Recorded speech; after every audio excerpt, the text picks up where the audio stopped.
إن الحمد لله نحمده ونستعينه ونستغفره ونعوذ بالله من شرور أنفسنا ومن سيئات أعمالنا. من يهده الله فلا مضل له ومن يضلل فلا هادي له، وأشهد أن لا إله إلا الله وحده لا شريك له، وأشهد أن محمدًا عبده ورسوله. يا أيها الذين آمنوا اتقوا الله حق تقاته ولا تموتن إلا وأنتم مسلمون. يا أيها الناس اتقوا ربكم الذي خلقكم من نفس واحدة وخلق منها زوجها وبث منهما رجالا كثيرا ونساء، واتقوا الله الذي تساءلون به والأرحام إن الله كان عليكم رقيبا.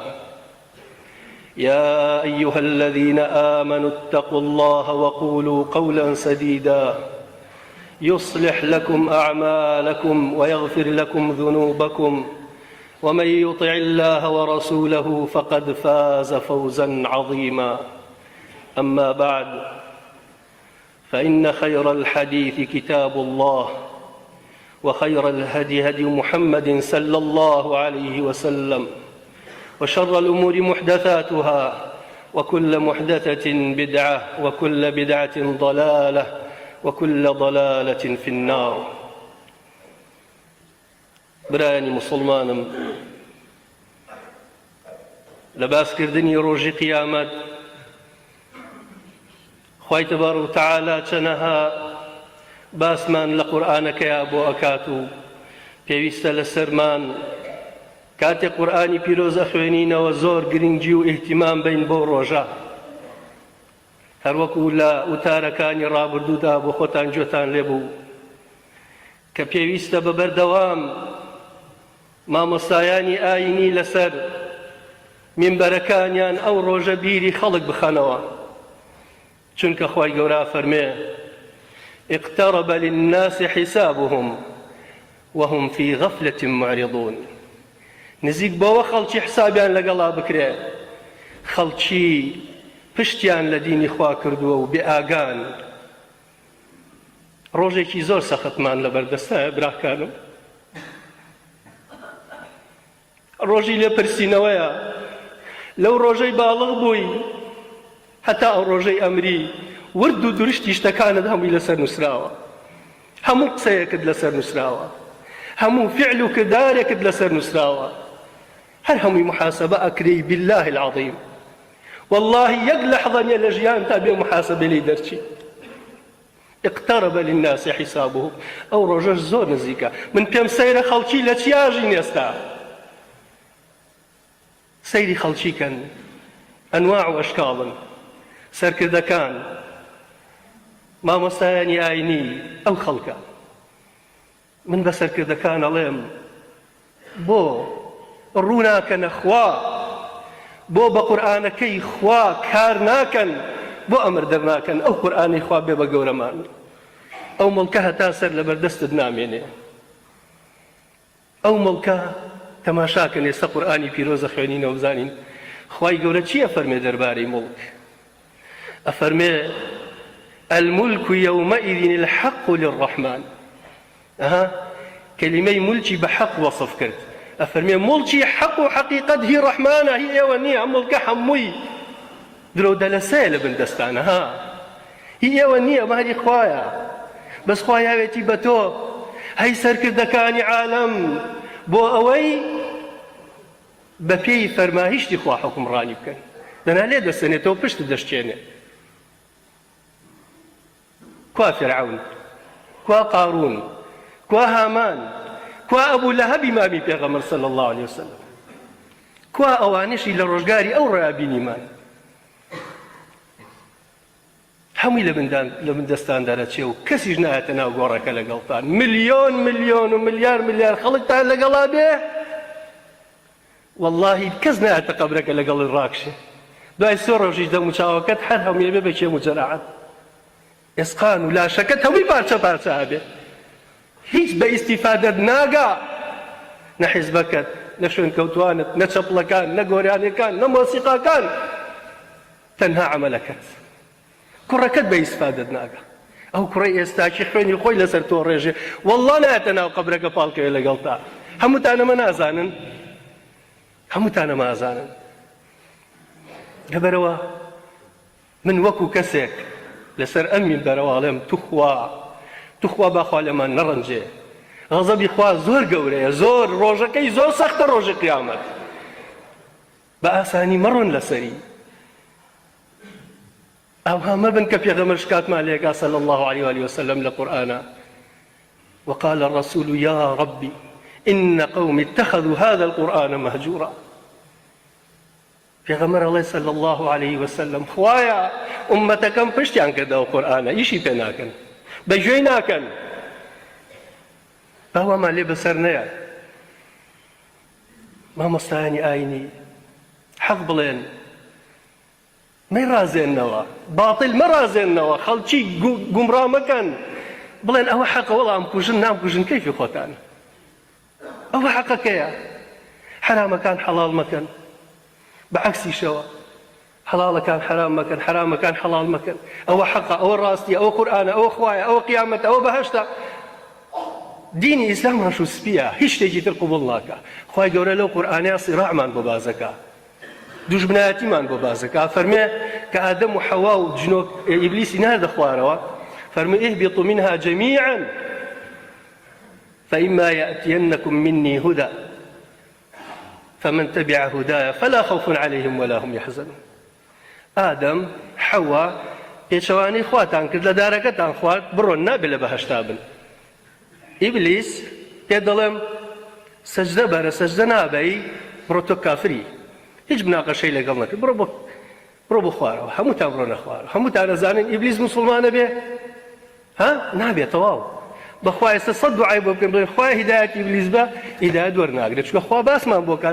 لە قورئانە فەرمێ وقال الشيطان لما قضي الأمر. باسی جەهەنەمان بۆ کاڵێ شەیطان لەناو جەهەنەما وتارێکە، ئەبێ بە خەتیبی جەهەنەمیەکان کاتێک کە هەموو شتێک تەواو بێ، ئەڵێ من ئەوەی کە خوا ئەمری پێکردن و ئەوەی منیش ئەمرم پێکردن، ئەوەی خواتان نەبن بەڕێوەی منتان بن بەڕێوە، دەوەرە بە هەمومان لەو ئاگرا بین و تەواو. ئەوە شەیطان هیدایەت وەرناگرێت. بەڵام ئادەم و حەوا الحەمدولله عیسیانەکەیان عیسیانی بە کافربوون نەبوو، گریان پاڕانە وتیان ربنا ظلمنا أنفسنا وإن لم تغفر لنا وترحمنا لنكونن من الخاسرين. هەمووتانەوە نازانن دوای ئەوان چوونەوە بۆ بەهەشت، الحەمدولله ڕزگاریان بوو. ئومەتەکە ذڕیەتەکەی ئادەم و حەوا و جنۆکە ئیبلیس هەمووی ئێستا لەسەر ئەم عەرزەیە، بە ملیارەها ساڵ ڕۆیشتە و خەڵکی ڕۆیشتە و هاتوون و ئێستاکە لە عالەمی بەرزەخە ملیارەها خەڵک مردووە لەسەر ئەو عەمەلەی خۆیان محاسەبە ئەکرێن. شتەکەش بریتیە لە شوێن کەوتنی خوا، شوێن کەوتنی شەیطان هیچی تر نییە. ئەوەی شوێن خواکەوێ بەڕاستی شوێن قورئانکەوێ، شوێن حەدیسی پێغەمبەرکەوێ، ئەوەشی شوێن خوا ناکەوێ یا شوێن خواکەوێ شوێن شتی ترەکە، ئەوە شەریک پیاکردن. ئەمە بە نیسبەت مامۆستایانی ئاینی ئەو حەقە بە خەڵکی بڵێن سیراعەکە و دوژمنایەتەکە هەیە هەتا ڕۆژی قیامەت. بە نیسبەت خەڵکیەوە مەڵێ سەرم لێشێوە، نازانم مەلا چیەڵێ ئەو مەلا، بەڵڵاه هەمووتان نەزانن. توخوا دۆلار بەچەندە ئەمڕۆ؟ بەڵڵاه هەمووتان نەزانن. ئەی بۆ نازانن قورئانەکە چیتیان نووسراوە، قورئانە چیتیان نووسراوە؟ بۆ نایی فێربی؟ ئەچی 6 ساڵی ابتیدایی، 6 ساڵی ئەعدادیە، 4 ساڵی کولیا خوێنی، تەخەڕوجەکەی 4 ئاەتێ لەبەر نییە. بۆ پارە خوێنی، بۆ پارە. ئەگەر ڕاتبتان نێنێ بڵێن تەعینات نییە، کەس ناچێ بخوێنێ، کاتە بۆ قورئان ناخوێنی. دەوەرن بۆ قورئانە با بخوێنی. بزانین خوا چی وتوە جەلە وعەلا. سورەتی فورقانەکەینەوە فەرمێ وقال الذين لا يرجون لقاءنا لولا أنزل علينا الملائكة أو نرى ربنا لقد استكبروا في أنفسهم وعتوا عتوا كبيرا. خواهی گەورە گوێ بگرن لەم ئاەتانە بە هەندێک یعنی تەفسیلی ناینێ، هەر ئەوەندە ئاەتەکانە خوێن و مەشهەدی ڕۆژی قیامەتی تیا گوێ لێ بگرن بزانین ئەم سێ کۆمەڵە چیان لێ لە ڕۆژی قیامەت. ئەفەرمێ ئەوانەی کەوا هیچی وایەکیان بە دیداری خوا نییە و بڕوایان بە قیامەت نییە، وەکو ئێستا بینین ئەڵێ خوای چی، محەممەدی چی، محەممەی قوڕەیشی چی، ئەڵێ حەمەی ئامە قوڕەیشی چی، قورئانی چی و عەرەبە پێپەتیانە. خەڵک وا ناڵێ ئێستا ئەڵێ جەهەنەمی چی و بەهەشتی چی، ئەوانن کەوا بڕۆیان بە ئاخرەت نییە. هەنابین بەخوا. لە زمانی پێغەمبەر صلی الله علیه وسلم ئەوەی کە ئاوها بوو، ئەوها نەبوو بەو شێوەیەش کە بڵێ بڕوان بەخوانی. ئەگەر لیان بپرسینایە عرض و ئاسمانی دروست کرد ئەیان و خوا حتى بڕوایان بە کەعبە هەبوو بڕوایان بە ئیبراهیم هەبوو بڕوایان بە ئیسماعیل هەبوو بڕوایان بە حەج هەبوو ڕۆژویان نەگرت عیبادەتی خۆشیان نەکرد بەڵام ئەوە هەندێک شتیان هەبوو یەک لەو شتانەیان و قیامەت نییە يعني أو جزئية العقيدة إنكاريان كرت هروكو جزئيتي بيغمراتي بيغمر محمد يعني إنكاريا كرت صلى الله عليه وسلم هروكو أوان إنكاريا كرت أو قرآن هي إخوة بيانونا أو دروي خود الله دستو بلان بروان بخوا هبو نانا ودخوانيا حتى أقل سواري كشتي بونا على بحرا يعني بس خوا طواب بس خوا كسي الرزقار ما ناكا خوا رزقار يكردن كاتشونا وشكاني شەریکیان پیا کردەوە بۆ خۆی یعنی خۆیان نەپەرست و غەیری خواشیان نەپەرست ئێستا کۆمەڵانی ئەمڕۆ هەیە خواپەرستێ بە تاقی تەنها زۆر کەمن ئێستا باسێکەکەین حەدیثەکە کاڵە چەند کەمن هەشە خواپەرستێ نوێژەکە ڕۆژۆگری عیبادەتەکە ئەگری قورئانیشی لەبەرە بەڵام ئەڵێ یا ڕەسوول الله هاوار یا عەبدولقادر هاوار ئەو گۆڕە بە ئیسفادە مەگەن ئەو بەردە ئەو دارە ئەو چاوەزارە أما بهيشة وإيمان اللي قبل ناكره أو إيمان خوي تعالى القرآن أفرمي إن الشرك لظلم عظيم هو الشرك تبغى يعني خوا أبرسته وغير خواش إيماني بخواها نيجك رجوع عبادتك وغير خواش إذا للعين عبادته بيوكو زوجة جمال يبوهم متنازعا بخوا دارو برد استفادة ما بيناجينه بخوا هيج استفادة ما بيناجينه لخوا زياتر يعني بي قرآن لا بي كان قرآن بس بو ما تكردن وساب قبران باشا فريا ورن خلشي نتشيب كين اخوالي عرق حرامه قالتن ليه عرق حرامه يا حرام نيا قالتن ليه شي مال بسراتوا طازبه بتشينو با فرمايش تكاني خو عرق حرامه يا حرام نيا ان الخمر والميسر خوي تعالى شي فرمي نال حرامه دكاك خوا بۆ خۆی و وەرن کۆبینەوانی خواچی و ئێمە چیمان و چیمان قەرارە بۆ خۆی و تو تەواو ئەو هەمان لێ نەهاتوو ئێستا بۆش ڕازی نین زۆربەی زۆرمان کاکە نابێ تۆ ڕێبازێکت بۆ نێرا ئەم ڕێبازە بۆ تۆ هاتوۆتە خوارەوە لە ئاسمانەوە دەسەیریکە هەموو شتێکی تایە عیبادەتەکەت عەقیدەکەت ئەخلاقەکەت ڕێنمایەکەت دەوڵەتەکەت دنیات قیامەتت هەموو شتێکی تیان نییە خواشتی لەبیر چووە خوا زوڵمی لە ئێمە کردووە ئەگەر ئێمە بۆ قورئان و حەدیثە بڕۆین ناگەینە نەتیجە با نەشگەینە نەتیجە لەوانەیە زۆر کەس ئەمڕۆ بڵێ کاکە دنیا دوژمنمانە ئاخر ئێجا با دوژمنمان بێ یەک مردنە قەرزاری نەچینەوە بەلای خۆ بەسەر بەرزی ها ڕۆژی قیامەت برابەر ڕێزەکانم ئاگاتان لێبێ کەسانیشمان هەیە چییە پەرستن هەوا و ئارەزوی خۆیان خوای چی و پێغەمبەرێکی و دینی چی بۆ خۆتانی بینن زۆربەی زۆری خەڵک ئەڵێن سەر عارز 7 ملیار و نیوە ئەڵێن ملیار و نیوەیەکی موسڵمانیش بەناو بە تەسکەرە 6 ملیاری کافر هاگاتان لێ نییە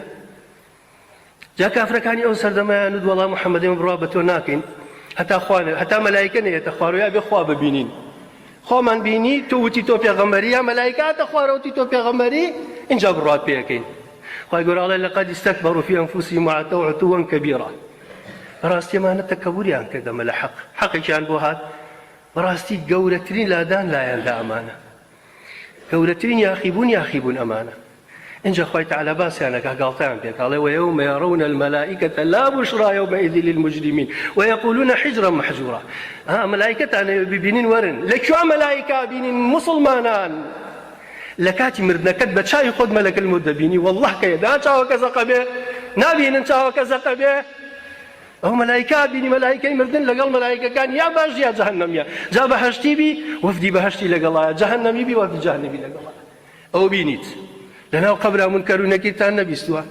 أقر ما حق باطل حق أقر باطل باتيه الله ينطوه والعياذ بالله نتان بيستوا منكر ونكير البرساري ليكا برساري تشيد ليكا حزبكات نتوكات زمانكات سوري سبي جواني ناشريني يعني الله خواكات دينكات بيغمركات أو سي برساري سيهم بينين لروج قيامتها بينين ملائكة بينين لأنه جهنم بخوانا لن يا مالك ليقضي علينا ربك مالك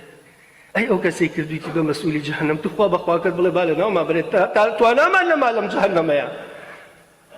نيشتيوا إنكم ماكثون حتى أدمنا إن خوا بشاني أنا يوم يرون الملائكة لا بشرى يومئذ للمجرمين والله يكتوز مجدتان نادرته خوشيو بشارة نابين بحياتان بشاي خوتان دعيش ويقولون حجرا محجورا ملائكة كان الله شي حجرا محجورا، يعني حرام جهنم بهج لتان بهجتان لحرامة طواو برون هتا يبو جهنم. أو ملائكة يعني بيني ملائكة أنا تبينن يعني خوا تاني خوا ببينن سيدي قبزانا الله شي خوي تعالى تفرمي وقدمنا إلى ما عملوا من عمل فجعلناه هباء منثورا. برا كان ما يأتي قرآن يخوينينه ها وي براي بين بك كافرة توي مسلمان بيك جوي برا يالكي جوي بوشلكي بلاي سمعنا وطعنا نعم بلاي شون واي والله ما مصاحم الدنيا والي لا قرآن ولا قرآن. وقدمنا إلى ما عملوا هاتين هاتشي عمليك شاكان كذا لا إخوان كرديانا ها دنيا أنا أودان كردوا جادیان دروست کرد، مکتبیان دروست کرد، مستشفیان دروست کرد، خلچیان تیر کرد، وایان کرد. اما همه لبرانبر ایمان هیچ استفاده نیه مادام ایمانی نبود. همه اخرت زبلدانه ولی خوی تعالی. فجعلناه هباء منثورا. همه ما کرد بتوزی بادراو. هر عملی بکی بو خوای نکی توزی بادراو با پیت بلا. هر عملی بکی بو خوای نکی توزي بادراوة إيمانك بو قرآن نبي ولا سر أساسي أو قرآن نكي خواك السر عرزت هرهم يتيرك هيج استفادين لله خوي تعالى تكواله. وقدمنا إلى ما عملوا من عمل هر عمل يكتب كي فجعلناه هباء منثورا يكن بتوزي بادراوة باشا كواتابي أو إيمانت هبي إن جاء عملي صالح كي أبي إيمان بخواه هبي ببيغمر أبي صب قرآن هبي أبي مسلمان بي إن جاء ليدور جيري لا إخوة بو شاطر ليدور جيري جاء ليدور ناجيري شريك التاكر بي هيك ليدور ناجيري خواه برستو غير خواه برستو ليدور ناجيري تنها وحده لا شريك له هاتو تجيبوا حج عمره أما موسم عمره هم تنال لبيك اللهم لبيك لبيك لا شريك لك لبيك إن الحمد والنعمة لك والملك لا شريك لك تأكيد ناقيتوا شريكتني يا أخويا شريك تيا تبقى نأخويا لقل الله يا أم عرض عاسماني دروس كردوا نأبي خواجج لقل الله يبو برسي وبقصي بكري وإطاعي بكري نأبي نفسي خود ندايك وباوكد نقومكد نحتشي لسر عرزة نشياطينش نأبي بقصي كسكي بس بقصي خواب عسياني خواه كان رجاتا ليكم أجنا خوالي قبلناك عشان فرمي أصحاب الجنة يومئذ خير مستقر وأحسن مقيلة أوانيك وخاون خوان كاب خاوني بهشت لو رجع ها لو رجع باشترين خوشترين شاكترين نعمته حوان نوان بوهيله باشترين إسراحتي عنها يعني ببيت شوانا وانيك أصحابي نارا قريان بسر ويوم تشقق السماء بالغمام ونزل الملائكة تنزيلا روجي قيامة سيري مشهدكيك آسمان شق به لشق كان آسمان بالله هولي سبيد ركبه خوا ملائكة دي تخواره وخوا فرمه وجاء ربك والملك صفا صفا خوا ده بسر أو عزيك أو كاتدرستيك يا رب العالمين عزيك تلا يوم تبدل الأرض غير الأرض والسماوات وبرزوا لله الواحد القهار كل مشهدك زور قولي يا حمومان بروتو قتل بردمي خواهي الملائكة صف ديت أخواره خواهي قولي ديت أخواره بو حساب كردن مان ونزل الملائكة تنزيلا جندي كان خواهي تخواره بياه يقصبك كوا جندي كان تان كوا سلاح كان تان كوا نازو نعمة كان تان همي بروتو قتل ها سبب شيتو بروتو قتل حشركري جلكي بريش لقلطانيا روتو قتل عسكري تشيو نووي تشيو تكنولوجيا تشيو همي قالتو قمي للرجع لمن الملك اليوم لله الواحد القهار خوي تبارك وتعالى أفرمي الملك يومئذ الحق للرحمن وكان يوما على الكافرين عسيرا ملكي حق الرحمن وأوروج زور كرسة لسر كافر كان زور كرسة لسر كافر كان يوم يعض الظالم على يديه يقول يا ليتني اتخذت مع الرسول سبيلا أو لو رجع الظالم كافر كان لنشي ها خوز قال لك بيغمر بمايا بس باسي بيغمر يجا صلى الله عليه وسلم الله شي يقول يا ليتني اتخذت مع الرسول سبيلا خوز قال باسي محمد مال بجادا صلى الله عليه وسلم يا ويلتى ليتني لم اتخذ فلانا خليلا هاي قرب بسر خوز قال فلانا كزي كافر منك دايا بها وري خوم بدوستي خوم دوستا كان مان دوستي كافر دوستي كدجي خوايا وبيغمر صلى الله عليه وسلم خوز قال نمكر دايا بالرفيق خوم لقد أضلني عن الذكر بعد إذ جاءني أو قرآن بوهات وتفريا كي كاتي ورجعيتها وراء الدنيا دنياي تازا وتقدميات وحضارات حضارة رتقود بعرب خوي سرسري بحاشا للرئيه وحضارتها ورن شلون أوكر والله خذ جوابنا كذا يا ويلتى ليتني لم أتخذ فلانا خليلا لقد أضلني عن الذكر بعد إذ جاءني وكان الشيطان للإنسان خذولا شيطان سوني نخوة دبرا برزا كانم بعزتك لأغوينهم أجمعين كهات خواروتي بعزتي تو أي خوايا تو رقم بتار روج قيامة والله بيزور بيزوريان أوانا قمرابكم كشي خويا فرمي جل وعلا أفرمي ولقد صدق عليهم إبليس ظنه والله إبليس راستي كت زور بي زور يعني بقوم رأي عبرت سيسبا سكين زور بي زور شنيكا عشان أفرمي وكان الشيطان للإنسان خذولا الشيطان إنسان شي ليكا شرمزاركا رو رشأكا لبردمي خويا رو رشيكا وقال الرسول يا رب إن قوم اتخذوا هذا القرآن مهجورا إنجا خواه باسي پیغمبر من بوك عليه الصلاة والسلام الله پیغمبر الله أي خوايا شكادك الله أمتك مو قرآنيان وازله هنا هجريان كرد إيماني بينا هني هجرت كردوا إيماني بيني وناي خويني تو هجرت كردوا إيماني بيني وأي خويني تو إيشي بينا كي هجرت كردوا إيماني بيني وأي خويني تو عملي بي كي بو خوينا كي هجرت كردوا وريابة هجر يعني وازله هنا وازي لمهنا تخوا وازل القرآن مهنا بلا كانم كيف خوتانا من ئامۆژگاری کەرێکی هەتا بڵێ دڵسۆزم بۆ ئێوە بەبێ ئەو قورئانە ڕزگاتان نابێ خوای تەعالا چیە فەرمێ وكذلك جعلنا لكل نبي عدوا الله أي محمد قيناك وسكالي تويكي خو پیغمبرانی پێشوو جواب بوون زۆربەی زۆری قەومەکەیان دوژمنیان بووە کەواتە ئاگاداری دوژمنایەتەکە بن نابێ بڵێ وەڵام من عەلاقەم نییە دوژمنی وەڵڵا کاکە تۆ دوژمنت هەیە ئەزانی یەکەم دوژمنی تۆ کێیە ئیبلیسە ئیبلیسەکانی ئینس و جینن شەیطانەکانی ئینس و جینن ئەوە دوژمنی تۆیە لە بۆتان بۆ تۆ خوای تەعالا بە پێغەمبەر عەلەیهی سەڵام وسەلام وكذلك جعلنا لكل نبي عدوا من المجرمين وكفى بربك هاديا ونصيرا أي محمد شلون بو پیغمبرەکانی کەش دروستمان کرد بۆ تۆش ها وكذلك جعلنا لكل نبي خۆ بۆ تۆمان دروست کردووە بۆ ئەوانیشمان دروست کردووە دوژمن خۆ ئەوانیش لە ئیسراحەتا نەبوون هەموو پێغەمبەرێ بە زەلزەلە و ناڕەحەتی ڕۆیشتووە بە ناڕەحەتی ڕۆیشتووە خەڵکەکە لێ قبوڵ کەمترین کەس لێیان قبوڵ کردوون ها ئاگادار بن حتا پێغەمبەر عەلەیهی سەڵام وسەلام پێغەمبەر هەیە کەسی لەگەڵ نییە لە ڕۆژی قیامەت ئێوە بیرکەنەوە نە باوکی نە دایکی نە ژنی نە مناڵی نە کوڕی نە کچی نە ئامۆزای نە پورزای نە قەومەکەی کەسی لەگەڵ نییە بەتاقی تەنها خۆیەتی بە قسەیان نەکردووە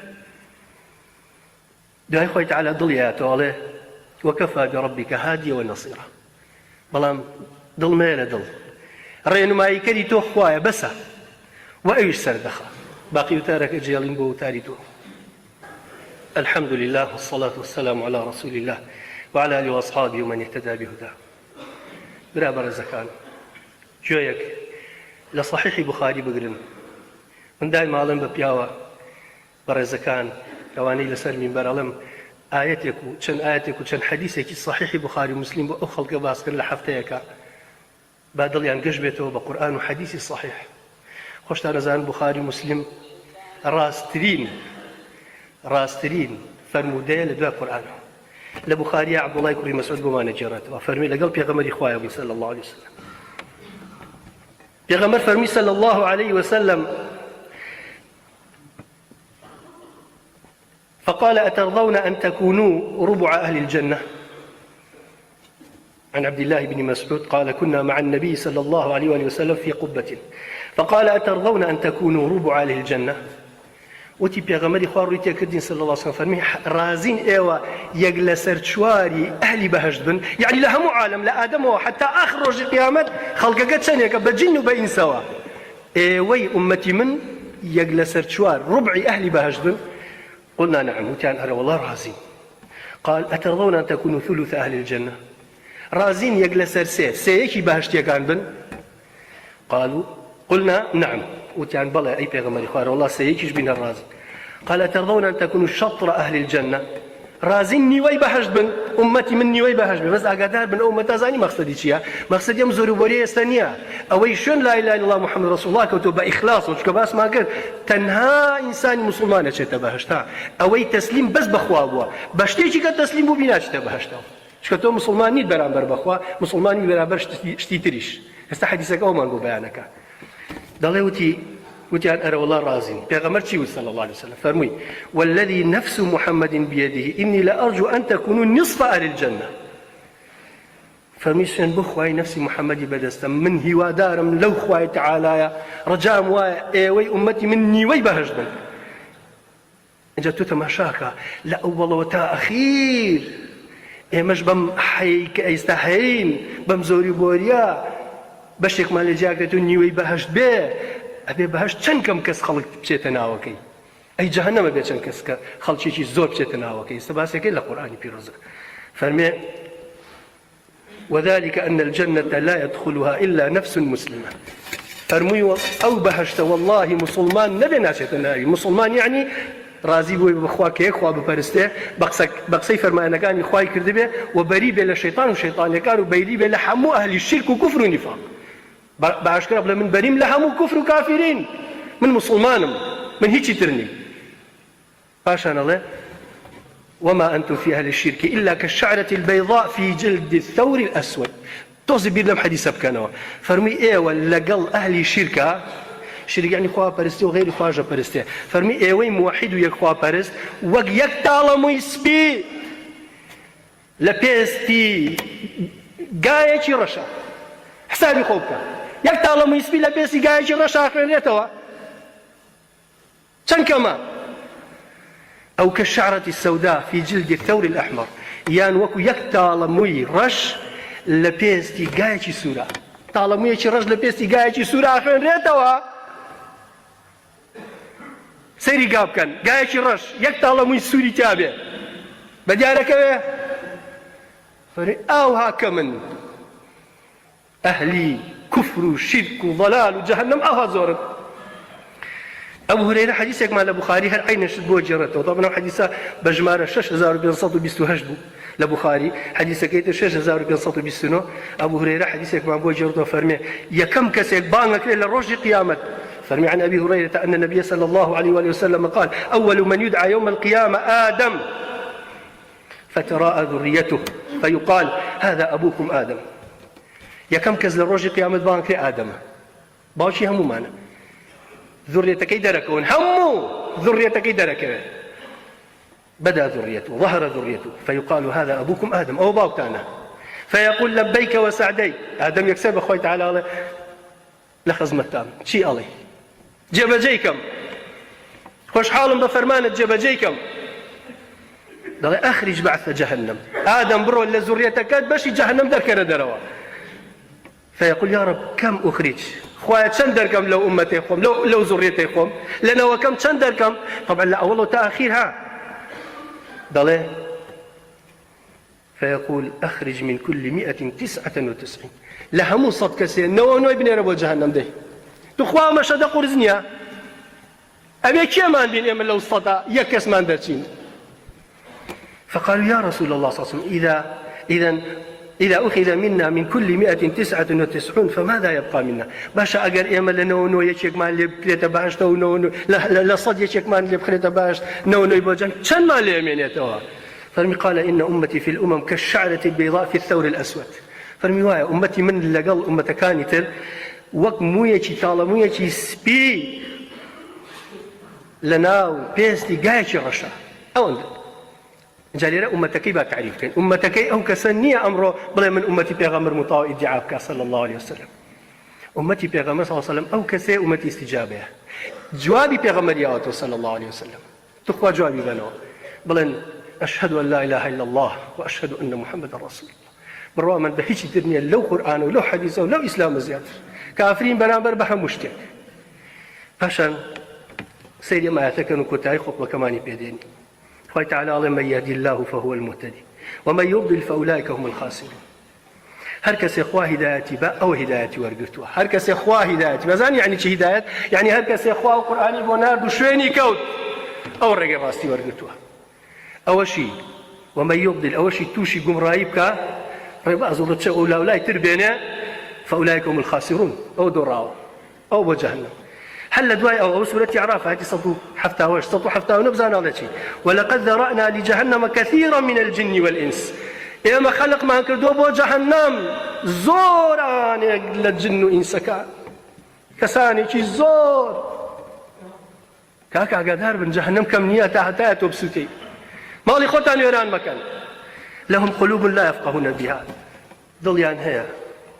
بەڵام تێناگەن بێعەقڵن ولهم أعين لا يبصرون بها چاویان هەیە بەس قورئانی پێ ناخوێننەوە ولهم آذان لا يسمعون بها گوێیان هەیە بەس حەقەکەی پێ نابیستن ئەڕۆن ئەڵێ با بۆ خۆی وت با بۆ خۆی هەشاتە شات بکە أولئك كالأنعام بل هم أضل أوان حيوان لا حيوان كبترن أولئك هم الغافلون أنا بأجان دواكم بناو بيروزكاني خوا دواكم بهمو ناو جوانكاني خوا كبمان خاطر في الدوس وخوي من بيشان با خوايا لخوت من بيبرج مكي خوايا همو من أواني إيمان من بتوه أمانة تو ببينين بتشيني ناو في الدوس كيتو تخوا هداية من بابو قرآنا لسر أو قرآن برين جورو بتشوكمان همواني كباس مان كتخوايا من دلصوزي أو خلكم علم خلجينا تخوا قبري خوتان بارزن لأجري جهنم كزنا لنا قبرك تانا قلتان راكشي خوايا دين ودنيا من بو تشاب كي خوايا خوايا تو شلون بي خوش أوها مالي بكي بأرزي خومان نكين خوايا بهدايتك توبكين خوايا خوش حال مانك للدنيا ولا قيامة خوايا هاتشي داوالة أكا لسر أساس إيمان لسر أساس إسلام وإحسان خوايا بو إجابة جاكي خوايا رحمي بيبكي خوايا هاتشي بشتي لتوكر دو يا هدايتي بي يا لنا يبري خوايا تبارك وتعالى سبحانك اللهم وبحمدك أشهد أن لا إله إلا أنت أستغفرك وأتوب إليك أقم الصلاة